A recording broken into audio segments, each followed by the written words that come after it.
Sa kabila ng pagtaas ng bilang ng mahihirap na miyembro ngayon ng PhilHealth, lumabas sa isang pag-aaral na mas marami pa ring mayaman ang nakakagamit ng PhilHealth card at mga kasamang benepisyo nito. Ibandila mo, Carlin Bongkin. Malaking tulong sa pagpapagamot ng sakit sa bato ni Christina ang PhilHealth membership na kasama sa Pantawid Pamilyang Pilipino Program o 4Ps ng DSWD. Pero ramdam pa rin niya ang kakulangan nito. Maliit o kaya ay walang discount ang iba niyang laboratory test at gamot.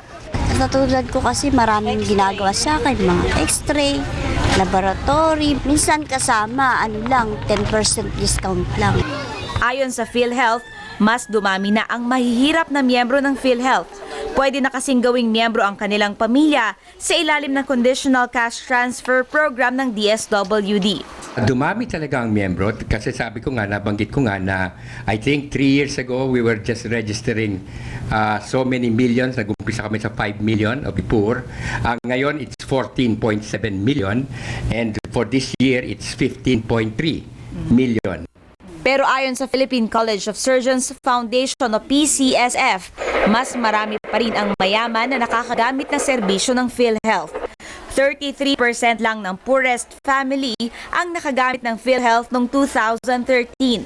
Ang mayaman namang nakakagamit, 88%. Karapatan naman nila yon. Sabi ko nga, PhilHealth is a social health insurance where everybody is supposed to be a member. So medyo mandatory ang membership yan. Ang problema, yung mas nangangailangan, hindi ma-avail at ma-utilize. Dagdag pa ng PCSF, kahit may PhilHealth, hindi rin nakukuha ng mahirap ang parehong serbisyo na nakukuha ng mayayaman. Isa sa mga problema, hindi pa alam ng mga mahihirap na miyembro ang kanilang mga benepisyo. The rich naman will not go to the public hospitals but they have understanding of the PhilHealth. So sila makaka-maximize ng opportunity. Now, the poor, pagpunta niyan, siyempre malala na. Kasi wala na nga silang outpatient PhilHealth. Aminin ko na baka may pagkukulang kami sa information dissemination. Hiling pa ng PCSF, sana ay talagang magamit sa pag-aayos ng public hospital at iba pang health services para sa mahirap at syntax. Caroline Bonkin, ABS-CBN News.